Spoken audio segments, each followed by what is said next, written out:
Topic में हम लोग पढ़े थे लेंस के बारे में। उत्तल लेंस किसे कहते हैं, अवतल लेंस किसे कहते हैं, यह कितने प्रकार के होते हैं, उत्तल लेंस कितने प्रकार के होते हैं, अवतल लेंस कितने प्रकार के होते हैं।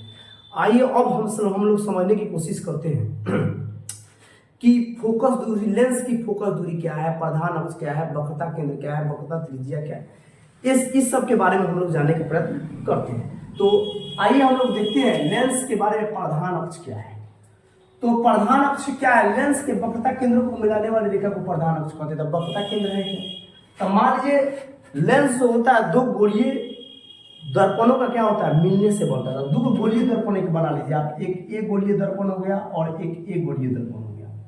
तो मान लीजिए कि अगर यहाँ से हम ऐसे काट देते हैं, यहाँ से ऐसे काट देते हैं, देखिए तो अगर मिला देते हैं तो ये क्या हो गया, ये आपका क्या हो गया, अवतल हो गया। और इसको अगर हम लोग दो को एक साथ मिला देते हैं और यहाँ पर मिटा देते हैं तो ये हमारा क्या हो गया, उत्तल लेंस हो गया। तो देखिए जब हम लोग दो गोलीय दर्पण जब बनाए हैं, दो गोलीय दर्पण जब बनाए हैं, एक ऐसे है और एक ऐसे है, तो यहाँ पर इसका केंद्र क्या है, केंद्र क्या कहते हैं, वक्रता केंद्र कहते हैं। तो वक्रता केंद्र को जो मिलाने वाली रेखा होती है, वक्रता केंद्र यहाँ होगा, यहाँ होगा, जो मिलाने वाली रेखा होती है, इसको क्या कहते हैं, प्रधान अक्ष कहते हैं। तो यानी इसका मतलब है वह दो को वक्रता केंद्र को मिलाने वाली रेखा को क्या कहते हैं, प्रधान अक्ष कहते हैं। देखिए तो वक्रता केंद्र ये हो गया C1, ये हो गया C2, C1 C2। तो देखिए लेंस के वक्रता केंद्र को मिलाने वाली रेखा को क्या कहते हैं, प्रधान अक्ष कहते हैं। तो ये क्या हो गया, प्रधान अक्ष हो गया। अब आते हैं फोकस। फोकस क्या है? तो मान लीजिए यह एक आपका दर्पण हो गया और एक दर्पण आपका यह हो गया, और यह आपका यह क्या है, वक्रता, दो वक्रता केंद्र को मिलाने वाली रेखा हो गया जिसे प्रधान अक्ष अभी बताया है। तो आपतन से होकर परावर्तित होती है, किरण आपतित से होकर क्या होती है, परावर्तित होती है। देखिए यहां पर ऐसे होता है। तो देखिए कहने का मतलब है लेंस के प्रधान अक्ष के समानांतर, तो लेंस के जो प्रधान अक्ष है इसके समानांतर ये किरण हो गया, इसके समानांतर यह किरण हो गया। आ रही प्रकाश की किरणें, आ रही प्रकाश की किरणें लेंस से अपवर्तित होने के बाद, लेंस से अपवर्तित होकर इधर जा रही है, ये लेंस से अपवर्तित होकर इधर आ रही है, होने के बाद प्रधान अक्ष के जिस बिंदु पर संश्रित या असंश्रित होते हैं, संश्रित और असंश्रित का मतलब था अभिसारी और अपसारी, अभिसारी अपसारी को क्या कहते हैं, संश्रित और असंतृप्त कहते हैं। तो होती हुई प्रतीत होती है, लेंस का मुख्य फोकस कहलाता है। यानी जहां पर होता है क्या हो जाएगा, लेंस का मुख्य फोकस यहाँ पर कैसे बनेगा, ऐसे बनेगा। तो लेंस का क्या हो जाएगा, मुख्य फोकस होगा। लेंस के मुख्य फोकस कहलाता है, इसे हम F से सूचित करते हैं। नेक्स्ट आते हैं प्रकाशीय केंद्र। लेंस के अंदर प्रधान अक्ष पर वह बिंदु जिससे होकर प्रकाशीय किरणें लेंस के प्रथम पृष्ठ से निर्गत होती है। जैसे मान लीजिए कि यह आपका एक दर्पण हो गया और यह लेंस, सॉरी दर्पण पर लेंस हो गया और यह आपका क्या हो गया, लेंस हो गया। तो मान लीजिए कह रहा है कि लेंस के अंदर प्रधान अक्ष पर वह बिंदु, प्रधान अक्ष पर वह बिंदु, देखिए प्रधान अक्ष पर वह बिंदु ऐसे हो या ऐसे हो, मान लीजिए प्रधान अक्ष पर वह बिंदु, नहीं तो ऐसे चली जाएगी। प्रधान अक्ष पर वह बिंदु जिससे होकर प्रकाश की किरण लेंस के प्रथम पृष्ठ से निर्गत होगी। तब देखिए यहाँ पर दो पृष्ठ है, प्रथम पृष्ठ से जब निर्गत होगी तो उसे क्या कहते हैं, प्रकाशीय केंद्र कहलाता है। यानी प्रथम पृष्ठ से जब निर्गत होगी उसको क्या कहेंगे, प्रकाशीय केंद्र कहलाता है। फोकसांतर या फोकस दूरी, लेंस के प्रकाशीय केंद्र और मुख्य फोकस के बीच की दूरी को लेंस के प्रकाशीय केंद्र, अब ये हो गया प्रकाशीय केंद्र, और क्या हो गया, ये हो गया आपका फोकस, जहां पर आके प्रकाश जिससे होके वापस जाती है। वह मान लीजिए कि जो मुख्य अक्ष के समानांतर जब किरणें आपतन से परावर्तित होती है तो जिस बिंदु पर मिलती है उसको फोकस दूरी कहते हैं। तो फोकस कहते हैं। फोकस और वक्रता के यहाँ पर देखिए, फोकस और प्रधान अक्ष पर बिंदु, वह बिंदु जिससे होकर किरणें लेंस से प्रथम पृष्ठ निर्गत होती है उसे प्रकाशीय केंद्र कहते हैं। फोकसांतर या फोकस दूरी, लेंस के प्रकाशीय केंद्र और मुख्य फोकस, प्रकाशीय केंद्र और मुख्य फोकस के बीच की दूरी को क्या कहते हैं, फोकसांतर या फोकस दूरी। प्रकाशीय केंद्र और मुख्य फोकस, प्रकाशीय केंद्र और मुख्य फोकस के बीच की दूरी को क्या कहते हैं, फोकसांतर कहते हैं। इसे F से सूचित करते हैं। फोकसांतर को नाभ्यांतर भी कहते हैं, फोकसांतर को नाभ्यांतर भी कहते हैं। नेक्स्ट आते हैं उत्तल लेंस के प्रतिबिंब के नियम। अब देखिए उत्तल लेंस में जब प्रतिबिंब बनता है तो उसके क्या क्या नियम होते हैं। तो देखिए उत्तल लेंस के प्रधान अक्ष के समानांतर आपतित किरणें लेंस के अपवर्तन के बाद उसके फोकस से गुजरते हैं। यानी मान लीजिए उत्तल लेंस हो गया या प्रधान अक्ष के समानांतर जब प्रकाश किरणें जाएगी तो यह मुख्य फोकस से होकर ही गुजरेगी। देखिए यहाँ से होगी मुख्य फोकस F से होकर गुजरेगी। यानी नियम है, जब भी प्रकाश क्या होगी, प्रधान अक्ष के समानांतर आपतित किरणें, माने आपतित किरणें लेंस से परावर्तन के बाद जब भी जाएगी, लेंस से परावर्तन के बाद जब भी जाएगी तो मुख्य फोकस से होकर ही जाएगी। नियम 2, पतले लेंस से प्रकाशीय केंद्र से होकर गुजरने वाली आपतित किरणें लेंस के अपवर्तन के बाद सीधी रेखा में गुजरती है। यानी पतला लेंस होगा, उससे क्या होगा, आपतित होकर प्रकाश किरणें एकदम सीधी रेखा में गुजरेगी। तो मुझे विश्वास है कि टॉपिक आप लोग को समझ में आया होगा। यदि समझ में आया हो तो इसको ऐसे एक स्क्रीनशॉट ले लीजिए। इसके बाद हम लोग नेक्स्ट पर चलेंगे कि मुख्य फोकस F1 F2, यानी मुख्य फोकस वक्रता केंद्र से प्रकाश जाती है तो किस किस परिस्थिति में रहती है, यानी मुख्य फोकस और के बीच, मुख्य फोकस और वक्रता केंद्र के बीच में होगी, कोई वस्तु रखा जाए तो उसका प्रतिबिंब कैसा बनेगा, मुख्य फोकस पर होगा तो प्रतिबिंब कैसा बनेगा। तो इस प्रकार से हम लोग इसका एक स्क्रीनशॉट ले लीजिए। आइए अब नेक्स्ट टॉपिक में हम लोग आगे वाले टॉपिक को समझने की प्रयत्न करते हैं। चलिए स्क्रीनशॉट ले लीजिए। अब आइए, एक टॉपिक छूट गया था कि उत्तल लेंस को अपसारी लेंस और अवतल लेंस को, उत्तल लेंस को अभिसारी और अवतल को अपसारी लेंस क्यों कहते हैं। तो एक टॉपिक छूट गया था, आइए हम इस टॉपिक पर प्रकाश डाल देते हैं। उत्तल लेंस का कार्य उससे होकर जाने वाली किरण पुंज को अपसारित करना, यही कारण है कि उत्तल लेंस को अभिसारी लेंस कहते हैं। अब जैसे देखिए यही काम, सेम काम दर्पण में भी होता है, जो मतलब कि जो किरण अभिसारित करेगा तो उत्तल लेंस, अपसारित करेगा तो अवतल लेंस। तो देखिए, और अपसारित करेगा तो अवतल दर्पण, और अभिसारित करेगा तो उत्तल दर्पण। अब जैसे देखिए, मान लीजिए कि यह आपका क्या हो गया, यह आपका एक लेंस हो गया। कौन सा लेंस हो गया, तो अवतल लेंस। यह हो गया आपका प्रधान अक्ष। जब यहां से प्रकाश किरण जाती है तो देखिए ऐसे भागती है, यानी देखिए किरणें को क्या कर रहा है, अब ऐसे भाग रही है, तो किरणें को क्या कर रहा है, अपसारित कर दे रहा है, यानी फैला दे रहा है। तो जो लेंस किरणें को फैला देगा यानी अपसारित कर देगा, उसे क्या कहेंगे, अपसारी लेंस कहेंगे। इसीलिए अवतल को अपसारी लेंस कहते हैं। अब देखिए उत्तल में क्या होता है, यही कार्य उत्तल में। देखिए यह हो गया आपका प्रधान अक्ष, दर्पण या मुख्य प्रधान अक्ष के समानांतर जब कोई किरणें जाती है तो आपतन से परावर्तन के बाद देखिए कैसे आती है, यानी अभिसारित कर दे रही है। तो अभिसारित कर दे रही है यानी एक बिंदु पर आके क्या करे, सबको अभिसारित कर दे रही है, तो इसको क्या कहेंगे, आप उत्तल लेंस कहेंगे। तो यही देखिए उत्तल लेंस का कार्य उससे होकर जाने वाली किरण पुंज, यानी उससे होकर जाने वाली किरण पुंज को अभिसारित करना, यही कारण है कि उत्तल लेंस को अभिसारी लेंस कहते हैं। यही कारण है कि उत्तल लेंस को क्या कहेंगे, अभिसारित लेंस। देखिए सबको अभिसारित कर दे रही है, ऐसे सबको देखिए अभिसारित कर देगी। तो जब सबको अभिसारित कर देगी तो हम क्या कहेंगे, अभिसारी लेंस कहेंगे। अवतल लेंस का कार्य उससे होकर जाने वाली किरण पुंज को, अवतल में क्या होता है, उत्तल लेंस किसे कहते हैं, जिसका बीच वाला भाग मोटा और क्या हो, किनारा वाला भाग पतला हो। तो बीच वाला भाग मोटा और किनारा वाला भाग पतला। अवतल में क्या होता है, बीच वाला भाग पतला और किनारा वाला भाग मोटा। इसके पिछले वाला टॉपिक में हम बता चुके हैं इस चीज को।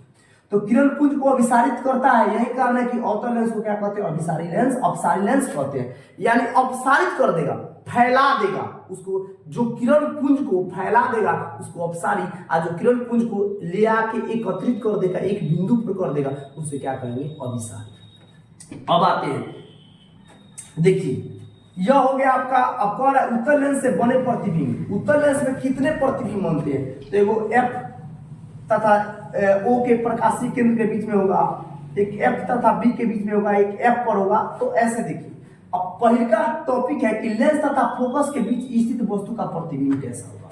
यानी लेंस तथा लेंस, यह हो गया आपका लेंस, यह हो गया आपका लेंस, और यह हो गया आपका क्या, फोकस, यह हो गया आपका फोकस के बीच किसी वस्तु को रखते हैं। तो ध्यान देंगे यहाँ पर, यह मान लीजिए आपका क्या हो गया, दर्पण, सॉरी लेंस हो गया। यह आपका क्या हो गया, लेंस हो गया। यह हो गया प्रधान अक्ष, यह हो गया प्रकाशीय केंद्र, और यह हो गया F1 और यह हो गया F2। तो इसके मान लीजिए कि अब वस्तु कहाँ रखे, दोनों के बीच में, F1 प्रकाशीय केंद्र के बीच में। तो O और F1 के बीच में हम वस्तु रखे हैं।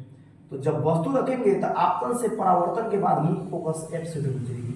अभी नियम बताए हैं इसके पहले वाला टॉपिक में अवतल लेंस के प्रतिबिंब बनने के कितने नियम होते हैं। तो इसमें बताया गया था कि जब कोई वस्तु आपतन से परावर्तन के बाद जाती है तो मुख्य फोकस एफ से गुजरती है। तो देखिए यह कहां से आती हुई प्रतीत हो रही है, जरा देखिए तो इसको लग रहा है कि नहीं यह सीधे जा रही है, और यहां से देखिए सीधे जा रही है, और यहां से इसका प्रकाशीय केंद्र ऐसे होता है। तो यहां से कैसे दिखाई पड़ रहा है आपको, देखिए ऐसे प्रतिबिंब कहां प्रतीत हो रही है, यानी ये भी क्या हो गया, ये भी क्या हो गया, एक वस्तु हो गया, और प्रतिबिंब कहां बना, तो ये भी जो है यानी इसका ए डैश बी डैश। तो देखिए लेंस पर इसका प्रतिबिंब कैसा बनेगा, तो देखिए वस्तु कितना बड़ा है, इसका प्रतिबिंब कितना बड़ा हो रहा है। तो जब उत्तल लेंस में वस्तु को परीक्षा में पूछ देगा,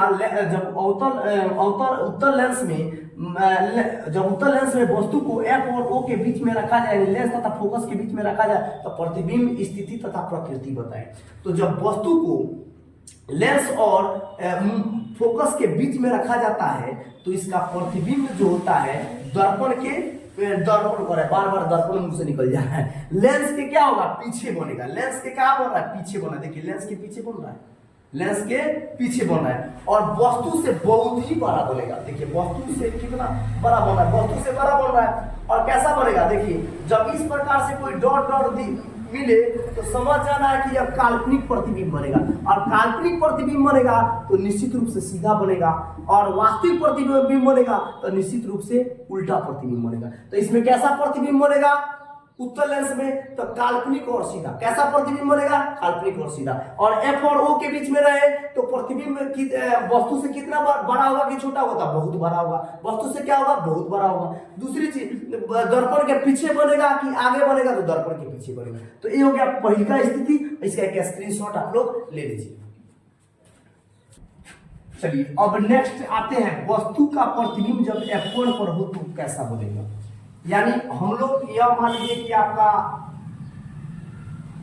उत्तल लेंस हो गया, और यह आपका मुख्य अक्ष हो गया, और यह आपका प्रकाशीय बिंदु हो गया, यह आपका F1 हो गया, यह 2F1 हो गया, यहाँ पर F2 और 2F2। तब वस्तु की स्थिति देखिए, वस्तु की स्थिति कहाँ आती है, F1 और प्रकाशीय केंद्र O के बीच। दूसरी होगी F1 पर, तीसरी होगी 2F1 और 2F1 और F1 और 2F1 पर। उसके बाद में तीसरी होगी यहाँ 1 2 3 4, चौथी होगी 2F1 पर, 2F1 और अनंत के बीच अनंत पर होगी। तो बारी बारी से कहाँ वस्तु हम रखे हैं, तो F1 और प्रकाशीय केंद्र O के बीच, उसके बाद में F1 पर, तब F1 और 2F1 के बीच, उसके बाद में अनंत और F1 के बीच, उसके बाद में अनंत पर और 2F1 पर। तो जहां प्रतिबिंब हम वस्तु को, यानी वस्तु को जहां जहां रखेंगे, जैसे मान लीजिए हम वस्तु को यहाँ रखें तो देखिए तो कितना बड़ा दिखाई पड़ गया, और जैसे जैसे वस्तु को हम दूर लेके जाएंगे एकदम छोटा दिखाई पड़ेगा। जैसे जैसे मेरा जो है चेहरा देखिए, जैसे जैसे नजदीक आएगा देखिए कितना बड़ा दिख रहा है, और जैसे जैसे पीछे जाएगा हमारा क्या होगा, प्रतिबिंब छोटा होते जाएगा। जैसे जैसे हम करीब आएंगे वैसे वैसे हमारा प्रतिबिंब क्या होगा, बहुत बड़ा होते जाएगा। तो यही सेम टॉपिक जो है यहाँ पर है, कैमरा के सामने जाए, ऐनक के सामने जाए, दर्पण के सामने जाए, लेंस के सामने जाए, जैसे जैसे करीब जाएंगे वैसे वैसे चेहरा बड़ा होगा। यानी वस्तु के जगह पर अपने आप को रख लीजिए। तो जैसे जैसे करीब जाएंगे प्रतिबिंब क्या होगा, बड़ा होगा। जैसे जैसे नजदीक आएंगे दूरी जाएंगे प्रतिबिंब का कैसा होगा, छोटा होगा। तो हमारा प्रतिबिंब कहाँ है, अब F1 पर। तो F1 पर जब कोई वस्तु रखे तो आपतन से परावर्तन के बाद में देखिए तो कहाँ बन रहा है, 2F2 यहाँ F1 से होकर गुजर रहा है, क्योंकि नियम पहले ही बता दिया गया कि आपतन से परावर्तित, जब आपतित से परावर्तित होगी तो मुख्य फोकस F1 से यानी F से होकर गुजरेगी, तो F से भी गुजरेगी। यहाँ इसका प्रतिबिंब कहाँ बन रहा है, देखिए तो यहाँ बन रहा है। यानी कहने का मतलब है जब हम वस्तु को F1 पर रखेंगे, जब वस्तु को हम F1 पर रखेंगे तो हमारा प्रतिबिंब का स्थिति क्या होगा। तो प्रतिबिंब की स्थिति क्या होगा, यहाँ पर होगा, देखिए इधर कट रहा है, ये मानी प्रतिबिंब कहाँ जा रहा है, इधर जा रहा है, तो वास्तविक होगा, उल्टा होगा, और क्या होगा, बहुत बड़ा होगा। प्रतिबिंब इधर जाके बनेगा तो क्या होगा, बहुत बड़ा होगा। अब नेक्स्ट आते हैं, अब F1 तथा 2F1 के बीच में देखिए, अब F1 तथा 2F1 के बीच में जब वस्तु कहाँ रखे, देखिए वस्तु है, क्या है वस्तु है, जब वस्तु रखेंगे तो आपतन से परावर्तन के बीच में कहाँ जा रहा है, F2 से होकर गुजर रहा है। अब यहाँ पर जब इसका प्रकाशीय केंद्र से होकर जब जाएगी तो देखिए कहाँ प्रतीत हो रही है। आप लोग स्केल से जब रख के खींचेंगे तो बिल्कुल ही सीधा जाएगी, क्योंकि यहाँ से देखिए या बोर्ड पर स्लिप करता है तो थोड़ा सा टेढ़ा मेढ़ा हो जाता है, तो यहाँ से जब सीधा जब रखिएगा तो प्रतिबिंब की स्थिति कहाँ बनी है, देखिए तो 2F2 और किसके बीच, अनंत के बीच में बन रही है कि देखिए 2F2 और अनंत के बीच में हो रही है कि नहीं। अब वस्तु से क्या है, बड़ा है, लेकिन धीरे धीरे छोटा हो रहा है। एक बार था बहुत बड़ा था, फिर एकदम होता ना धीरे धीरे अब बड़ा होगा, ऐसे क्या होगा, छोटा छोटा क्या होगा, छोटा बनता जाएगा। तो इससे तो छोटा है ना जी, इससे छोटा है और इससे क्या है, बड़ा है। चलिए तो यहाँ पर लिख दिया गया है, देखिए वस्तु का रखा F1 तथा 2F1 के बीच में, F1 तथा 2F1 के बीच में, यहाँ पर वस्तु जो है यहाँ पर F1 हो जाएगा, यहाँ पर F1 और यहाँ पर हो जाएगा आपका F1 तथा 2F1 के बीच में, और यहाँ पर हो जाएगा 2F2 के बीच में 2F2, ठीक है। F1 तथा 2F1 के बीच में जब वस्तु रखा गया है तब प्रतिबिंब वास्तविक होगा या आभासी, तो वास्तविक प्रतिबिंब क्या होगा, उल्टा बनेगा और इससे क्या हो जाएगा, बड़ा हो जाएगा। अब नेक्स्ट देखते हैं, अब वस्तु को हमने कहाँ रखा, पहले O और F1 के बीच में, उसके बाद F1 पर रखा और F1 और 2F1 के बीच में रखा। अब हमारा तीसरा नंबर है कहाँ पर, F1 पर रखते हैं, तो देखिए छोटा होते जाएगा, एकदम छोटा होते जाएगा। देखिए जब वस्तु को हम F1 पर रखते हैं तो आपतन से परावर्तन के बीच में F1 से भी गुजरेगी और इसका जो है दोनों का कटान बिंदु कहाँ बन रहा है, 2F2 पर। तो इसका प्रतिबिंब वस्तु का प्रतिबिंब कहाँ बनेगा, 2F1 पर। यानी परीक्षा में पूछेगा जब उत्तर लेंस में वस्तु अगर हम 2F1 पर रखते हैं तब प्रतिबिंब की स्थिति, प्रकृति, साइज बताएं। तो देखिए तो 2F1 पर रखें तो प्रतिबिंब कहाँ बना, 2F2 पर। और क्या होगा, वस्तु जितना बड़ा है देखिए तो उतना ही बड़ा है कि नहीं, तो वस्तु के बराबर प्रतिबिंब बन रहा है, वस्तु के बराबर प्रतिबिंब बन रहा है। और कैसा बनेगा, उल्टा बनेगा। नेक्स्ट आते हैं, अब 2F2 और अनंत के बीच में, देखिए 2F2 और अनंत के बीच में, इधर सब अनंत है तो अनंत के बीच में रख रहे हैं, तो देखिए तो आपतन से परावर्तन के बाद में F1 से होकर गुजर रही है, जब F2 हो जाएगा, ठीक है, क्योंकि F1 है तो इसका दुगुनी दूरी हो जाएगी, इसके बराबर इधर हो जाएगा, इसका दुगुना यहाँ तो इसका दुगुना यहाँ, दो का मतलब 2F2 का मतलब होता है कि दुगुनी दूरी पर।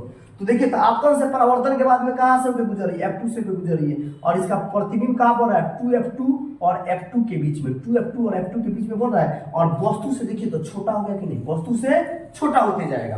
अब देखिए यही चीज जब अनंत पर आप रखेंगे तो यहाँ पर देखिए, यहाँ पर क्या हो जाएगा, 2F2 तथा F2 पर हो तो वास्तविक प्रतिबिंब बनेगा उल्टा और छोटा बनेगा। अगर हम अनंत पर रखें वस्तु को, कहाँ पर रखें, अनंत पर रखें, अनंत पर, यह हो जाएगा आपका F2 पर। देखिए जब F1 पर होगी तो प्रतिबिंब की स्थिति कहाँ होगी, तो F1 पर होगी तो कहाँ बोलेगी, प्रतिबिंब की स्थिति कहाँ होगी, अनंत पर। सॉरी देखिए यहाँ पर गलती हम कर दिए, वस्तु F1 पर होगी तो प्रतिबिंब की स्थिति कहाँ होगी, अनंत पर। वस्तु F1 तथा 2F1 के बीच में होगी तो प्रतिबिंब की स्थिति कहाँ होगी, अनंत और 2F2 के बीच में होगी। जब वस्तु F1 तथा 2F1 के बीच में रखेंगे, 2F1 और F1 के बीच में रखेंगे तो वस्तु की स्थिति कहाँ होगी, अनंत और 2F2 के बीच में। अब चौथा नंबर है 2F1 पर रखेंगे तो वस्तु कहाँ बनेगी, 2F2 पर बनेगी, 2F2 पर बनेगी। और जब यहाँ पर अनंत और F1 के बीच में रखेंगे तो वस्तु की स्थिति कहाँ बनेगी, देखिए 2F2 पर बनेगी, 2F2 पर बनेगी, 2F2 पर बनेगी। और जब अनंत पर रखेंगे तो वस्तु कहाँ बनेगी, F2 पर बनेगी। यानी वस्तु की कहाँ बनेगी, वस्तु की स्थिति कहाँ होगी, देखिए वस्तु की स्थिति कहाँ होगी, F2 पर होगी, F2 पर होगी और वास्तविक उल्टा तथा बहुत ही छोटा होगा। समझ में आया होगा, एक बार फिर से इसको हम समझा देते हैं। थोड़ा सा गड़बड़ हो गया वहां पर। जब देखिए मान लीजिए यह दर्पण हो गया, ध्यान देने वाली बात है, मान लीजिए दर्पण पर है, बार बार दर्पण मुंह से निकल रहा है, मान लीजिए यह लेंस है और यह क्या हो रहा है, यह आपका प्रकाशीय केंद्र है, यह F1 हो गया, यह 2F1 हो गया, यह लेंस है और इसका इसके बराबर इधर कहाँ बना F2 और यहाँ का 2F1 है तो इसका दुगुना दूरी क्या देगा 2F2 होगा। वस्तु जहां भी रखें, अगर मान लीजिए यहाँ पर वस्तु रखते हैं 2F1 और F1 के बीच में, आपतन से परावर्तन के बाद मुख फोकस